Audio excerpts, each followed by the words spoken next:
Hi, I'm Rachel Harris, and I'm speaking for Life, the Basic Manual. We were born to shine. Yay! But I don't know about you, but I forget that sometimes.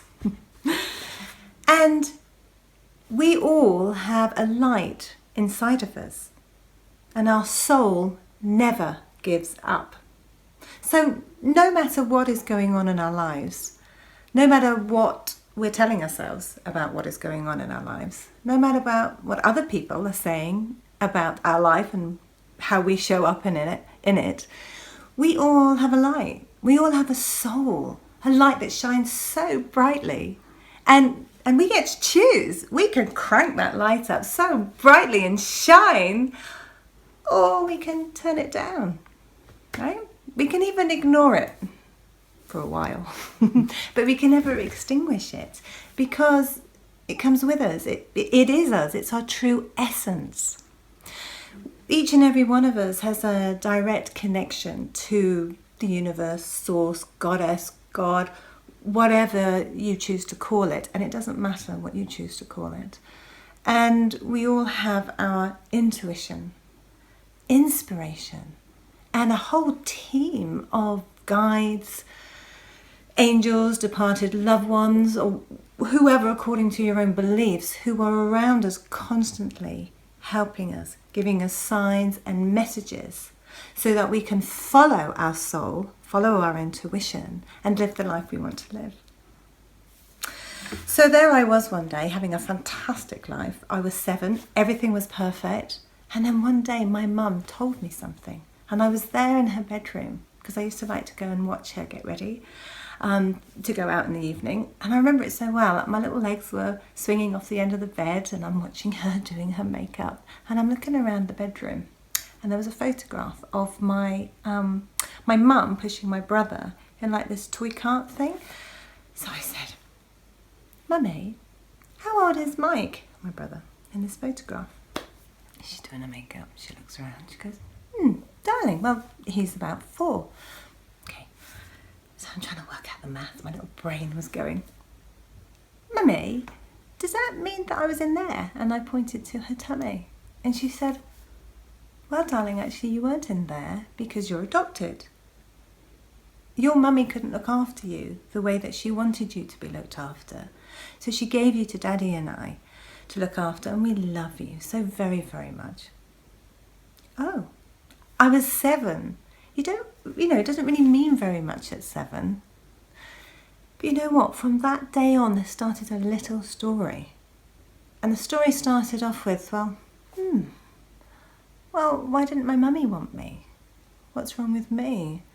And as I grew, it grew with me. It grew bigger than me. It became my perspective on all of life. I really began to feel that if my own mother didn't want me, well, what does that make me? And I really believed my own negative ego PR that was going on in my head, the story. And it's really difficult to have a relationship with somebody who doesn't believe that they're worthy of love. But the soul never gives up, remember? So the universe was giving me signs and messages from a very young age to help me to trust my intuition and follow it. And indeed I did for a certain part of it. But for the most part, I kind of ignored it. I didn't really know what that looked like or how to do that. So I think like for a lot of people, it actually took me a tragedy for me to finally go, okay, what is this all about? What am I doing here, and how do I do this thing called life? And it was my brother, Michael, and he died. He took his own life. And as you can imagine, we were all completely floored by it.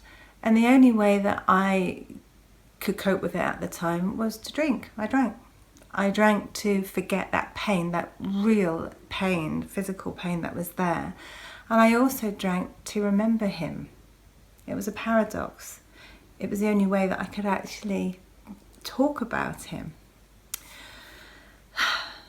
But the soul never gives up, right? So there I was, suffering, choosing to suffer. And it must have been the umpteenth time a friend had said to me, "Hey Rach, have you thought about seeing somebody?" And it was this one particular friend on this one particular day, and for whatever reason I went, now that would be a good idea.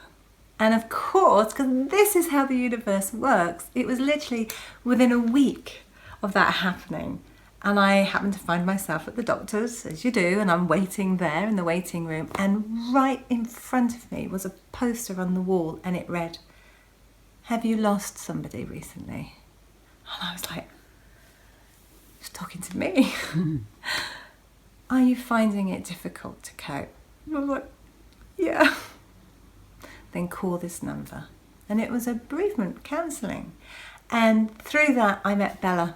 And Bella was my counsellor for several years. And she was the first one who showed me how I could make up a story about what happened to me. Yes, a tragedy happened, but it was up to me what I told myself about that. So it was up to me what I told myself about being adopted, and it was up to me how I thought and spoke about myself about what happened to my brother. She was the first one, and she was the first one that guided me back home into remembering who I was and started me really on my spiritual journey.